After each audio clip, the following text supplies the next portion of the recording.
Oh ya, oke. Terima kasih pada moderator. Selamat siang semuanya. Salam sejahtera kepada rekan-rekan sejawat seluruh Indonesia mungkin ini karena saya yakin webinar ini sangat luar biasa pentingnya bagaimana di tengah COVID-19 ini. Eh, Terima kasih pada panitia yang telah menyediakan waktu yang sangat luar biasa pada siang hari ini di tengah-tengah suasana yang panas di daerah saya ini. Kebetulan saya di rumah jadi belum bisa kerja. Baik teman-teman, tadi sudah dijelaskan oleh Bu Dewi sangat luar biasa bahwa patofis jantung itu sesuatu yang sangat vital ya. Saya kebetulan background saya memang perawat ICU dan saya juga pengurus HIPERCI, yaitu Himpunan Perawat Critical Care Indonesia. Jadi saya dipercaya di pengurus pusat. Dan siang hari ini saya sungguh berbahagia karena saya diberi kesempatan untuk berbagi ilmu. Ya, jadi kita sharing aja ya teman-teman. Karena sesungguhnya yang namanya hukum itu ada sesuatu hal yang mutlak yang harus kita pelajari bahwa sesungguhnya negara ini adalah negara hukum. Tentu segala sesuatu tindakan kemasyarakatan baik dalam segi kehidupan profesi, segi kehidupan di luar itu adalah kaitannya dengan bersentuhan dengan hukum. Sehingga pada siang hari ini luar biasa kita bahas tentang aspek legal tindakan perawatan critical care, terutama di lingkup ICU. Tadi Bu Dewi sungguh luar biasa aspek fit patopis. Saya sudah lama saya tidak mempelajari karena saya memang produk ikut kardiologi dasar tahun 98 dulu. Jadi sudah usang, sudah banyak ilmu yang berubah ya. Tetapi ya saya ngikutin dari aspek legalnya. Tadi Bu Dewi sudah dikatakan mengenai ada poin yang penting yaitu standing order. Ini sungguh luar biasa standing order pada tatanan pelayanan keperawatan ini menjadi aspek yang penting. Kenapa? Banyak teman-teman di lapangan yang tidak mengerti ketika melakukan tindakan perawatan. Apakah ini tindakan perawatan? Apakah ini tindakan kedokteran? Nah, sampai hari ini memang menjadi area abu-abu dua hal ini. Tetapi kita nggak perlu takut, kita nggak perlu bingung. Ada peraturan, ada koridor-koridor yang harus kita taati dan harus kita ingat. SOP itu ada. Meskipun secara tegas, secara tegas diatur dalam misalnya hospital by law, nursing staff by law, dan lain sebagainya. Baik teman-teman, sebelum membahas ke aspek yang lebih luas, kita harus tahu juga yang pengertian legal. Kadang-kadang teman-teman secara spontan, oh, itu nggak legal, ini nggak legal. Ini penting. Nah, aspek legal itu di mana sebetulnya batasan-batasannya? Nah, saya bicara dalam skup keperawatan. Kalau bicara soal skup hukum banyak sekali legal, ya. Dalam kesehari-harian, baik berinteraksi dalam perdagangan, perekonomian, baik dalam kesehatan dan keperawatan, terutama kita, ada aturan mainnya. Nah, kalau kita lihat di slide saya yang pertama, aspek legal, aturan keperawatan dalam memberikan asuhan keperawatan sesuai lingkup kewenangan dan tanggung jawabnya pada berbagai tangan pelayanan.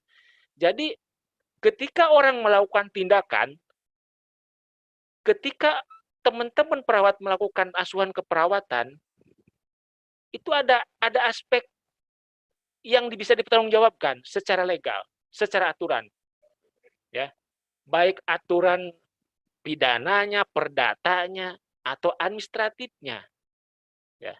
Nah, kalau kita mengacu kepada undang-undang kita, undang perawatan tentunya, ya, karena kita sudah punya undang-undang perawatan, dan itu harus wajib hukumnya teman-teman membaca. Jangan setiap ada masalah baru buka.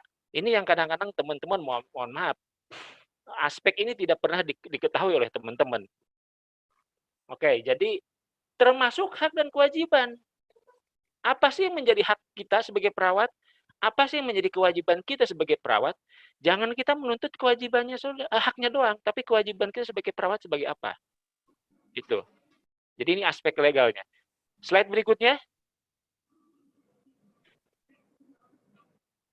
Nah, kemudian penerapan aspek legal di area critical care itu seperti apa sebetulnya? Ya, nomor lagi lupa. Jadi kewenangan termasuk izin formal adalah yang memberikan kewenangan pada penerima untuk melakukan praktek profesi keperawatan. Seperti tadi Bu Dewi bilang bahwa standing order kolaboratif perawat ICU itu apa sebetulnya dalam hal pemberi asuhan di area critical care.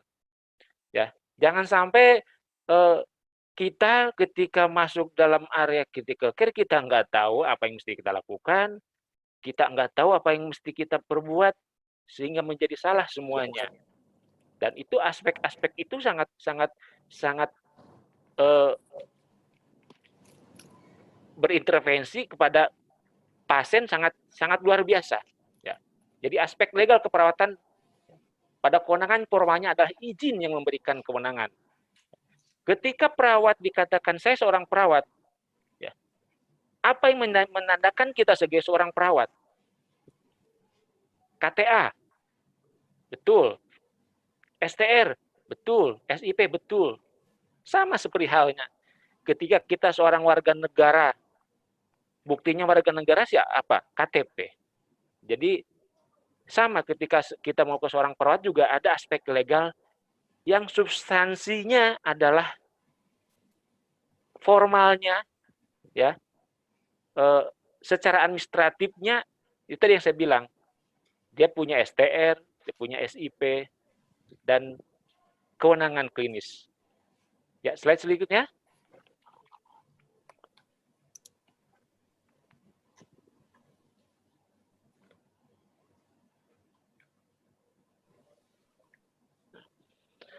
Kemudian kewenangan. Nah, ini khusus diberikan kepada perawat yang diberikan mereka yang memiliki kemampuan.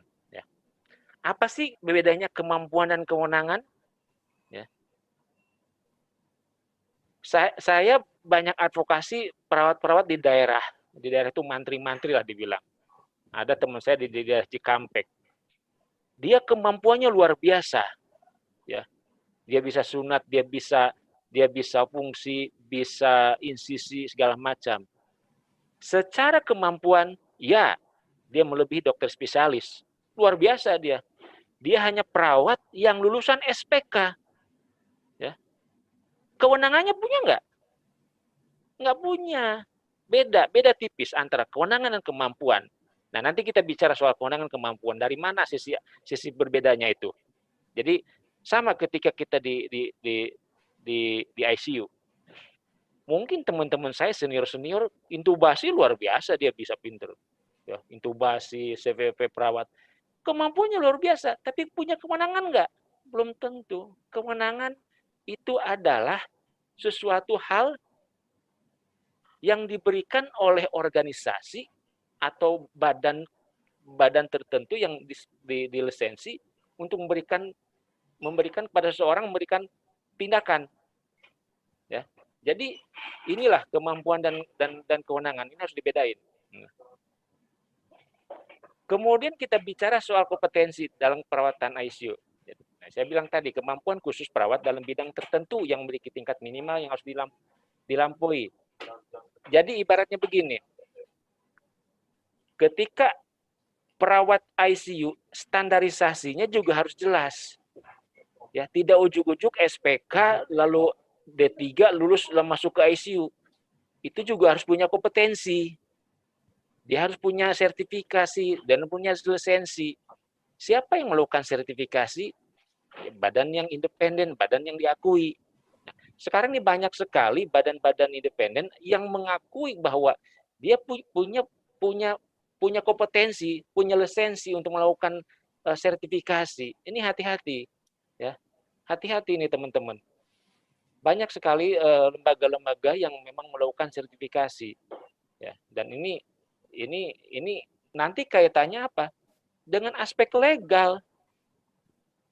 Ya. Saya banyak mengadvokasi teman-teman di lapangan ketika terjadinya tuntutan malpraktek, yang ditanya hanya satu, Anda sebagai apa? Perawat. Perawat apa? Saya perawat ICU, Pak. Buktinya apa? Saya kerja di ICU. Saya pakai seragam. Lalu secara administratif, Anda itu sebagai perawat ICU, apa buktinya? Bingung dia. Apalagi sekarang standarisasi perawat intensif itu sangat luar biasa tinggi. Ya, kalau kita mengacu pada standarisasi CARS, GCI, nggak sembarangan. Harus punya kemampuan dan kewenangan. Jadi kemampuan dan kewenangan itu dua hal yang sangat berkaitan. Yang saya bilang tadi, saya kasih contoh tentang perawat di daerah itu punya banyak perawat, banyak pasien yang luar biasa kepada perawat itu dia. Sampai dia bilang mantri, dokter. Nah, itu kalau kena kasus bisa kena itu. Itu jadi teman-teman. Jadi kita harus fokus pada kewenangan kemampuan sebagai perawat di area critical care. Lanjut.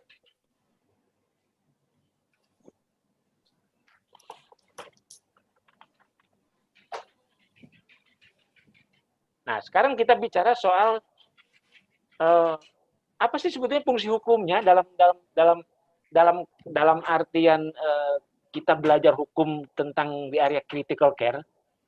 Nah, jadi nggak sembarang kita belajar kewenangan, tetapi apa sih fungsinya secara luas kepada kita terutama dan kepada rumah sakit.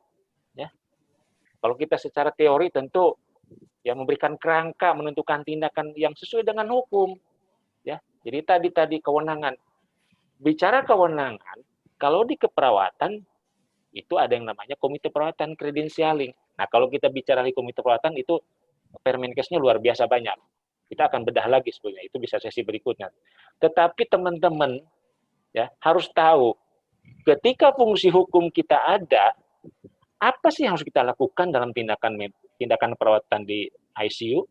Apa yang boleh, apa yang tidak boleh.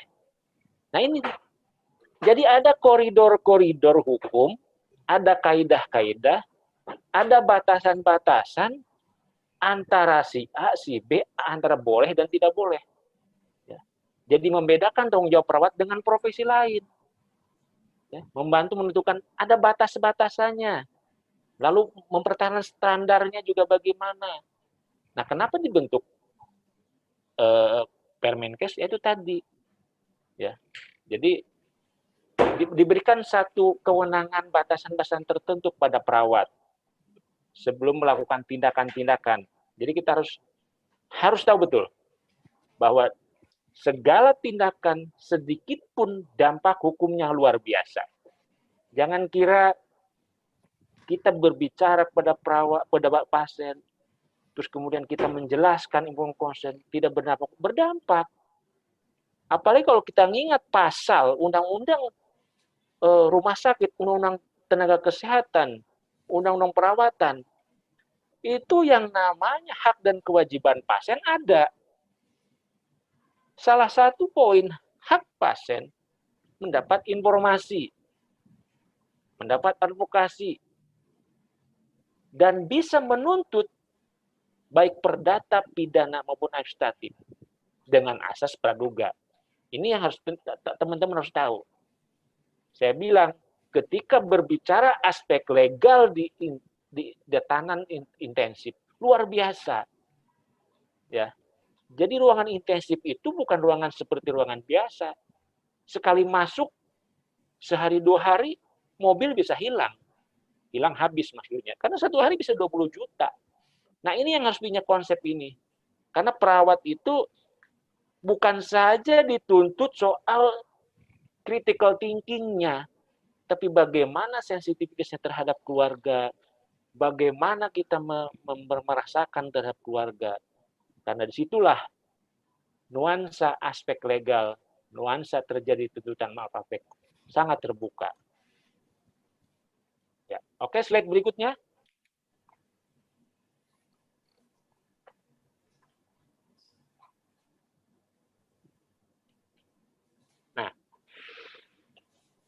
Nah, satu hal Ya, perlu kita ingat juga bahwa yang sering terjadi, ya yang saya bilang tadi, beberapa masalah hukum dalam perawatan kritis itu banyak. Mungkin saya kasih contoh aja seperti tadi, format persetujuan, informed consent. Sejak awal kita harus tahu bahwa ketika pasien masuk, siapa yang tanggung jawab, PIC-nya siapa. Ingat, ketika pasien masuk di ICU, ketika pasien masuk dalam keadaan on ventilator, pasien sudah tidak bisa berbuat apa-apa. Keluarganya banyak. Kadang-kadang pengalaman saya, hari ini ngaku keluarga, hari ini besok ngaku istri, besoknya ngaku istri lagi. Bingung. Ini yang harus kita waspadai. Ya. Karena apa? Pada case-case tertentu, ini bisa menjadi sengketa keluarga juga. Karena apa? Kaitannya dengan harta gono gini, ketika meninggal, wah, ribet. Ya, ribet. Kemudian persetujuan dari awal, intubasi, pasang CPC, itu juga harus jelas. Ya. Ini yang sering terjadi. Yang sering terjadi sengketa medis ketika masuk dalam ranah ruang ICU. Belum lagi nanti pemakaian obat-obatan. Kita tahu obat-obatan di ICU itu luar biasa. Ya. Jadi ini harus diperhatikan prosedurnya. Ya. Dan kalau kita bicara soal prosedur itu banyak sekali. Ya. Prosedur-prosedur yang kaitannya dengan obat-obatan, kemudian tindakan-tindakan, dan itu harus disampaikan. Ini yang saya bilang tadi, hak pasien, hak informatif. Kalau sampai sesuatu hal yang tidak diinformasikan, ini akan menjadi sengketa. Karena apa? Itu undang-undang dikatakan seperti itu. Hak informatif terhadap pasien. Malah ada juga hak second opinion. Ya. Kenapa saya kasih tahu? Bukan menakut-nakuti. Paling tidak kita sadar ini ada aturan-aturan atau koridor-koridor yang harus kita lakukan. Ya. Dulu ketika undang-undang rumah sakit booming, ya, saya pernah jalan-jalan ke rumah sakit tertentu di RSUD, dipampang itu hak dan kewajiban pasien dalam banner. Ternyata itu menjadi apa? Menjadi bumerang buat kita, karena sehingga pasien jadi tahu banyak tuntutan akhirnya. Nah, jadi itu teman-teman. Jadi hal yang harus kita ingat tentang hak dan kewajiban. Ya.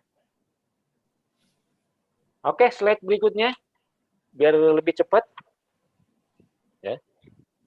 Kemudian insiden report juga ini saya kira juga sudah biasalah teman-teman ya tentang macam-macam ini. Ini hal yang penting juga ya. Ini bagian daripada sebetulnya ini bagian daripada perawatan biasa juga bisa. Lanjut.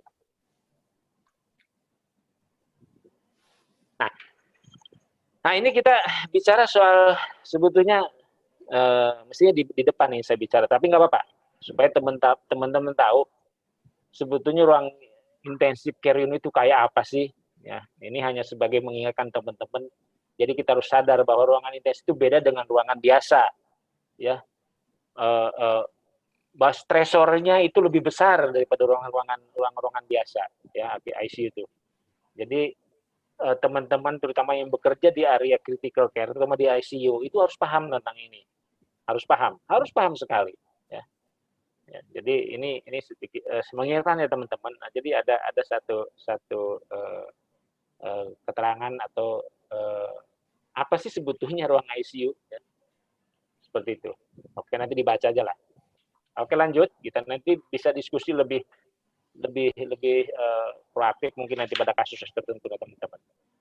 Nah, ini ya. Jadi perawat ICU itu dituntut ya kritisnya itu betul-betul. Jadi tidak seperti robot. Ya. Standing order. Melakukan ini hati-hati. Sama lah ini sebetulnya dengan di ruang perawatan, tetapi kalau namanya perawatan kritis itu kan tentu lebih kritis lah. Ya, jadi ada hal-hal yang memang hal-hal yang dituntut oleh seorang perawat. Ya, jadi jangan saya pernah punya pengalaman. Yang namanya tadi arteri dengan vena. Saya pernah nyuntik dulu waktu pengalaman di lewat arteri. Pasien padahal posnya ABG. Salah itu kalau nggak seperti itu. Untung saat itu senior udah langsung saya tarik, saya menarik saya dan akhirnya nggak jadi. Fatal akibatnya. Nah, makanya jangan seperti robot, kita harus betul-betul tahu. Seperti tadi Bude bilang, patofis juga harus tahu. Ya, bukan berarti patofis itu butuh punya medis dokter, bukan. Karena dasar kita melakukan tindakan perawatan adalah patofis. Sehingga patofis bisa melakukan upaya pencegahan dan kita tahu. Sama kaitannya juga dengan hukum. Saya seorang praktisi hukum, kesehatan. Ya. Ketika berbicara soal aspek hukum, tahu karena apa? Saya orang kesehatan. Paling tidak pondasinya sudah tahu. Ya. Jadi ini saya jabarkan tentang bagaimana sebetulnya ruang ICU itu menjadi ruang yang sangat spesifik dan ruangan yang khusus. Ya, jadi banyak yang terlibat dalam mengatasi masalah. Ya. Jadi seperti yang saya bilang tadi, ini saya mengutip dari Pudok dan Galot, esensi asupan perawatan kritis tidak berdasarkan pada lingkungan yang khusus ataupun hal, tetapi dalam proses pengambilan keputusan yang didasarkan pada pemahaman sungguh-sungguh tentang patofis dan psikologi. Ya. Jadi yang saya bilang tadi, perawat betul-betul dituntut oleh critical thinking-nya. Oke, lanjut. Nah, ini sebagai pengetahuan kita yang saya bilang tadi. Lanjut.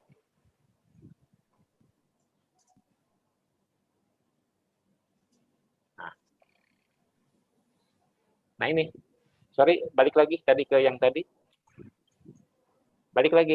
Nah, ini penting, menggunakan keterampilan staf dalam mengolah keadaan tersebut. Keterampilan yang saya bilang tadi. Jadi perawat ICU harus bersertifikasi, lisensi, punya kewenangan klinis, tidak hanya berdasarkan pengalaman. Orang udah 25 tahun, 30 tahun kerja di ICU, ya, sudah katam melakukan intubasi mungkin sambil merem, ya, sudah katam mungkin dia melakukan tindakan CVV meskipun tidak boleh, ya, tetapi dari aspek legalnya punya nggak sertifikasi? Nggak boleh. Sama seperti misalnya seorang advokat, dia pinter berbicara soal aspek hukum, ya, normatifnya, tetapi dia tidak punya legal standing, nggak boleh. Sama perawat juga. Kenapa itu penting? Ini aspek legalnya di situ. Aspek legal ICU itu bagian dari sertifikasi lisensi seorang perawat ICU dengan dibuktikan tadi STM, sertifikat itu dan keterampilan itu. Ya. Itu yang esensinya yang saya bilang tadi. Ya. Lanjut.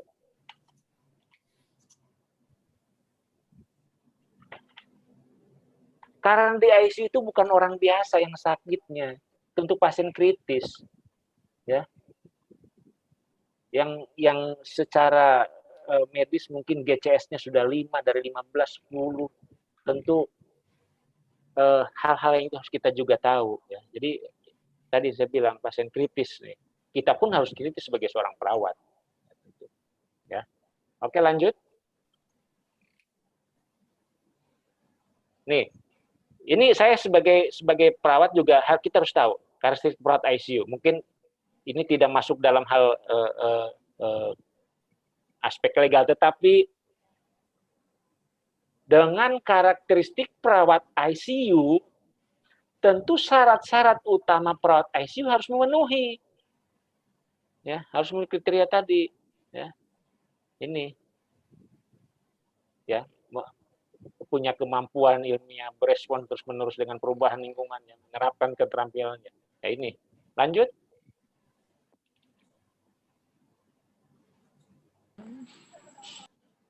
Nah, tadi saya bilang, nah, tadi ini kita sudah bahas dari tadi nih, berpikir kritis, inovatif, ya, segala macam. Oke, lanjut.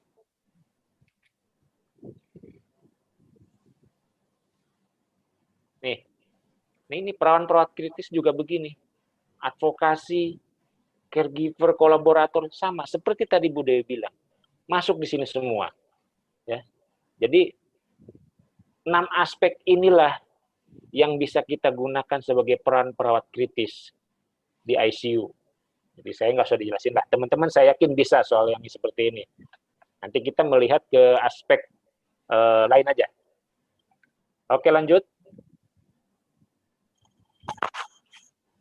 Nih, ini yang sebetulnya ini konklusinya, konklusi daripada saya bicara hari ini, siang ini adalah menjadi dasar. Mungkin ini belum sebanyak yang saya tampilkan. Banyak sekali aturan-aturan atau undang-undang atau undang-undang turunannya yang mengatur tentang perawat ICU, baik dari penyelenggaranya, baik dari orangnya, baik dari ruangannya. Seperti undang-undang tentang keperawatan yang kita punya, itu juga berbicara soal bagaimana kompetensi seorang perawat, kemudian tenaga kesehatan. Nah, saya tidak mau bahas terlalu banyak, saya hanya saran kepada teman-teman, nggak ada salahnya kita punya buku ini. Buku ini hanya harganya nggak jauh lebih dari 100.000, tetapi manfaatnya luar biasa. Ya, mungkin kalau nggak ada pasien, ya kosong, misalnya daripada ngelamun, ngerumpi, nonton-nonton drakor, buka buku lah, buku perawatan, buku-buku macam-macam banyak. Karena banyak sekali nuansa penting di sini, ya. Berbicaranya banyak tentang hak dan kewajiban, bagaimana tentang gugatan, ya. Kemudian bicara juga tentang bagaimana delegatif dan mandat. Mungkin teman-teman sudah bosen kali ya kalau dengar tentang delegatif, mandat, ya standing order, banyak itu udah bosen. Kalau kita bicara soal standing order kita bisa bahas bisa 1 semester habis itu. Ya. Belum lagi bicara tentang informed consent, itu juga satu pembahasan lagi. Belum bicara lagi tentang hak dan kewajiban rumah sakit, hak dan kewajiban perawat, hak dan kewajiban pasien. Nah, jadi di aturan-aturan sinilah ya yang mengatur tentang bagaimana peran perawat secara aspek legal dalam tatanan perawat di ICU. Ya.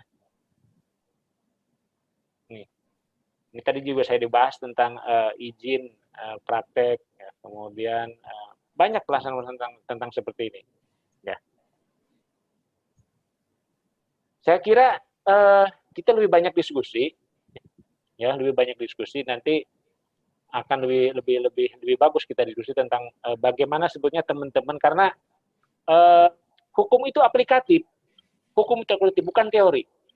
Hukum itu aplikatif. Hukum itu terus berkesinambungan dan hukum itu selalu mengikuti perkembangan. Ya, yang namanya hukum itu ada peristiwa sekarang belum ada aturannya, tidak boleh dihukum. Tidak boleh berlaku surut. Jadi hukum selalu mengikuti perkembangan aturan. Sama halnya tentang malpraktek segala macam. Dulu nggak ada sebelum undang-undang ini. Ya. Mungkin kita sudah ketinggalan berapa puluh tahun dari negara-negara yang maju. Tapi saya kira teman-teman juga harus sadar bahwa ini hal yang penting yang harus kita kerjakan dan harus kita baca lah. Nah, kalau kita bicara tentang di komite perawatan juga banyak aspek komite perawatan yang namanya credentialing, ya. Di situ juga menentukan kewenangan klinis kepada seorang perawat ICU. Itu sudah ada standarnya. Ya. Itu mungkin dari saya yang bisa saya sampaikan siang hari ini, ya. Ya ini ada sedikit kata-kata yang mungkin bisa dibaca.